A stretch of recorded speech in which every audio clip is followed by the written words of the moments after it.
Today's presentation is about British identity and multicultural policies. The members of the group are Melanie Barrientos, Alonso Julca, and Guido Carbajal. Um, the outline is made of an introduction, which includes some common stereotypes about British people and its culture. Uh, the second point is going to be presented by Melanie, which is British identity, which includes a definition of Britishness, national symbols, some values and attitudes, and culture, habits, and behaviors. The third point is going to be presented by Guido. It is about multicultural policies. It includes multiculturalism and cultural relationships. He is also going to make a brief conclusion of the whole presentation. So to begin with, I'm going to talk about some common stereotypes about British people.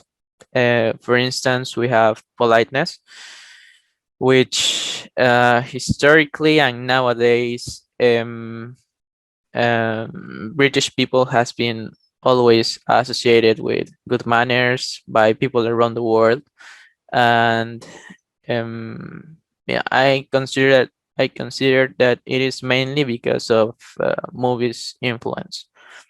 Then talking about humor, British humor is well known due to its use of sarcasm, dark comedy, and irony. For instance, we have Faulty Towers, which is a TV series, a British TV series. Then we have Mr. Bean and Abby Murphy, who is a comedian too. Then talking about weather, the weather in the United Kingdom is often seen as being poor and mostly consistent of cold air, heavy rain, clouds, and to have a better idea of what I'm talking about, you just have to open your window, because the UK's weather is pretty similar to Lima's weather. And then talking about food, there are plenty jokes about British food being poor quality or inedible. Since around post World War II, British food was bland. However, because of globalization and massive immigration, uh, British British cuisine has drastically changed. Now I'm going to talk about some negative stereotypes about British people that are fake.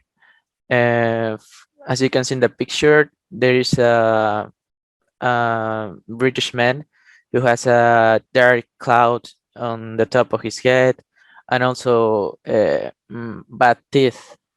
Talking about bad teeth, um, some Americans joke about the British having bad teeth because most of them do not whiten their teeth like famous people from Hollywood do. However, whitening your teeth does not mean that they are healthy. Uh, Actually, whitening, artificial whitening, has a negative effect on dental health. Um, Additionally, British teeth have been ranked as the fifth healthiest in the world. And on the other side, we have the American teeth, which has the ninth place. And talking about monolingualism, there's a common stereotype that British people are only able to speak English. However, it is not true because most British school children receive at least a few years of Spanish and French lessons. And this used to happen during the first years of high school. And Melanie is going to continue the presentation talking about Britishness. Hello, my name is Melanie Barrientos, and now I will be mentioning and explaining about the British identity. Let's first answer this question. What is Britishness? Britishness is the state of being British. It also could refer to the unity and identity of British people. It is a way for them to express their culture. So now I will mention around 8 themes about what it means to be a British. Let's first go to the national symbols. There are two very important national symbols. The first one is the Union Jack, which is most known in emotional situations like funerals and on evening games. It's important to mention that these flags combines or contains the three flags of the Kingdom of Scotland, Ireland, and England in one. In the another part, we have the royal family, which most known members are the Queen, of course, and Prince Charles and Lady Diana. These members are considered very important people for the UK, even though they have very little relevance in people's lives. Now we will go to the values and attitudes. It is said that people or citizens of UK that live the longest in there have more of these values and attitudes than those who were not living that much time or were recent migrants. So the first one is tolerance and respect. This is for the rule of law and for other people. The second one is community spirit. It is very known that they are very solidary people, and they always are willing to help other ones in times of trouble or problems. The third one is pride. This is referring to the patriotism and the memories of great achievements that UK has had.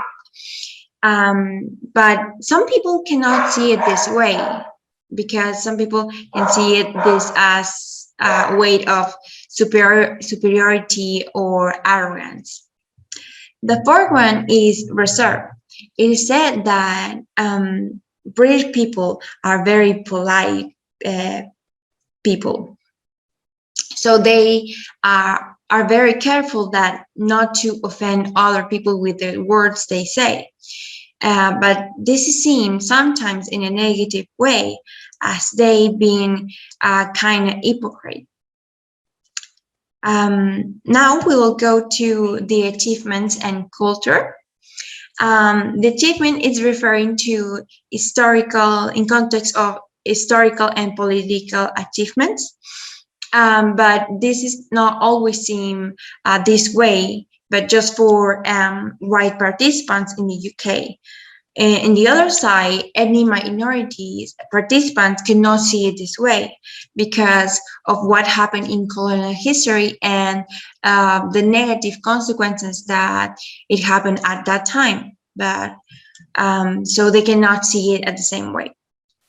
And the other hand, we have culture, which the most known is music and church.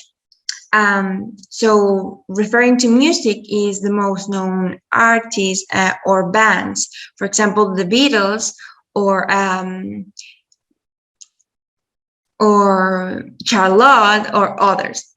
Referring to church is very special and important for UK people, this religious place. So there are many of them in the UK. Now we will talk about cultural habits and behaviors. The first one is queuing, which is a behavior that seems to be an act of civilization and very characteristic of organized people. As you can see here in the picture, they are making a queuing to get the phone. Now we'll mention some sports. The most known sports is football, cricket, and rugby.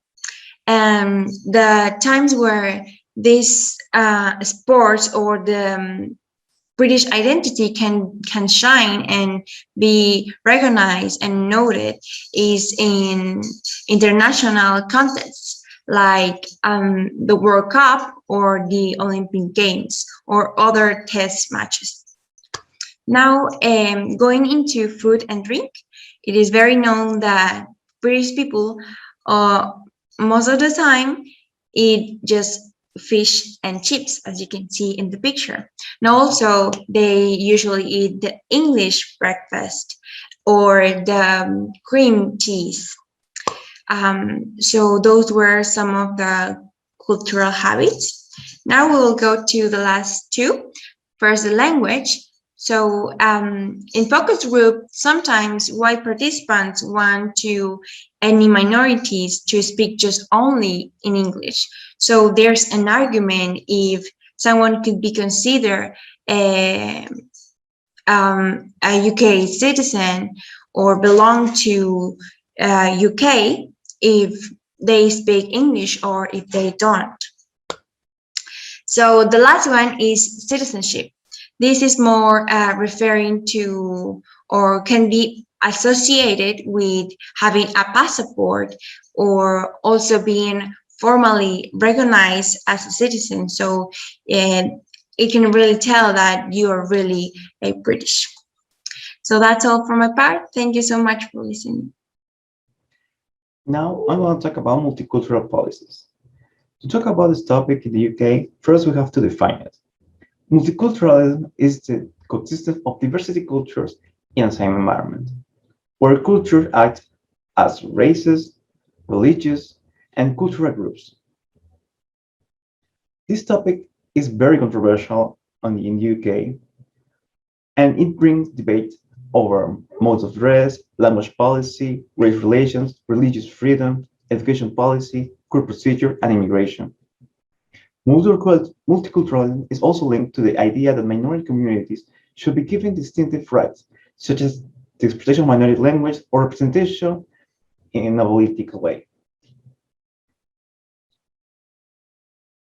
In the UK, this also seen as a challenge of a minority to the implicit or explicit norms that benefites a majority, mainly because it can harm the members of this minority. Government, in order to solve this problem, they usually present reforms or ban some of these laws.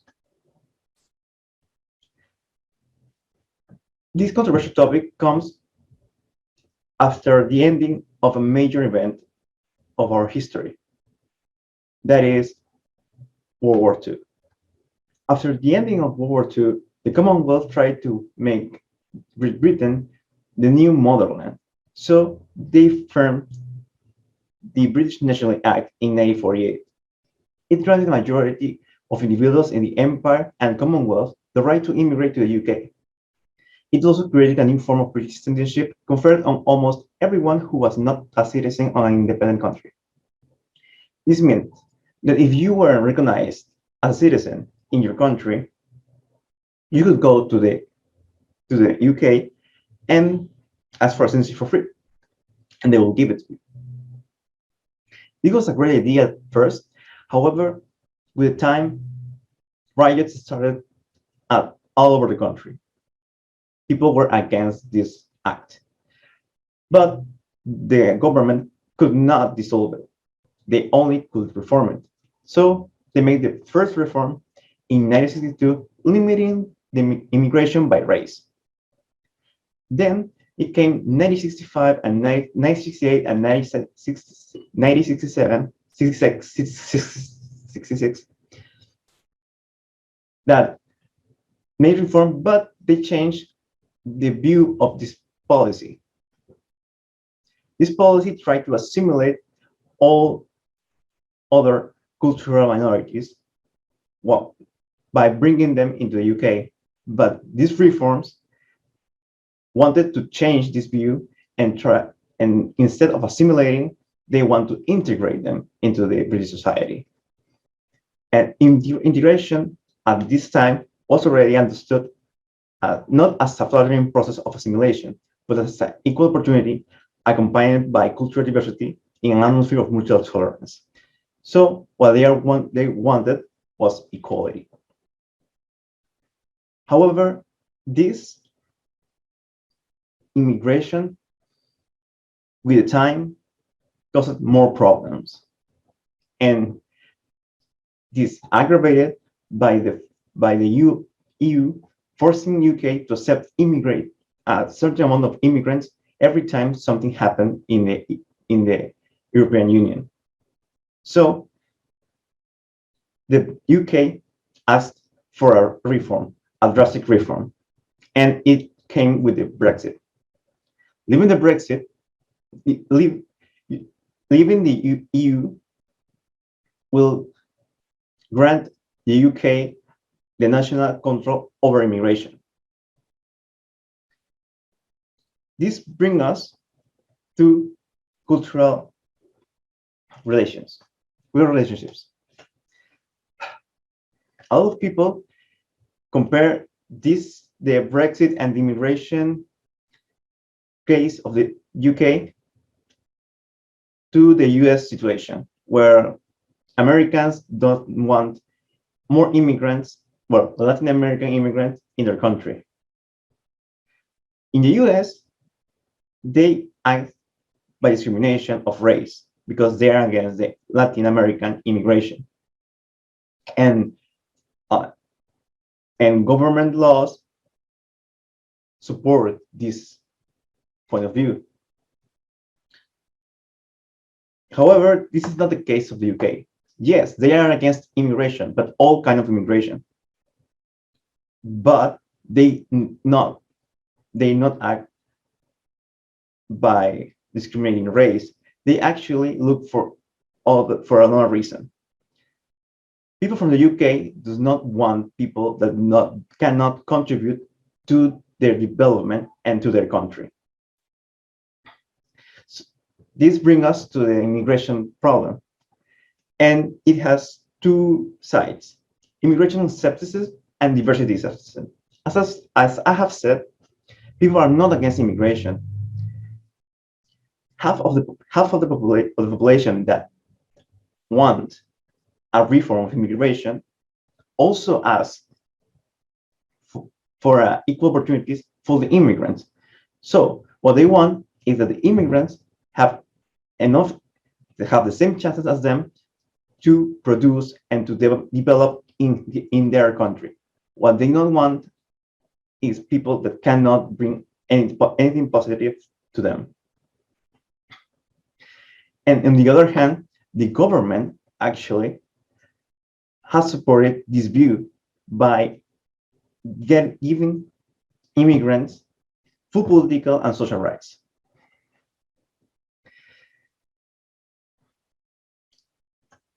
So, to conclude our presentation, we have learned that British and UK people have a strong identity. They have Britishness, and they are a society that's focused on education, development, and productivity. So this identity is the reason why it's having problems with immigrants. Being in the European Union, they have been forced to accept all kinds of immigrants And this was an issue because it brought people that could not be assimilated and could not change their identity. So not being able to speak English, not having studies, they had everything that a common British hate. And that's why the cultural problems have begun. One solution to this problem could be that the government could make reforms and invest in helping these minorities, helping them to get education on their languages, helping them learn English, so without the need of forgetting about their identity. So British people could see them also as British without taking cultural identity from them. And that's it for me. These are bibliography references. And thank you very much for your time.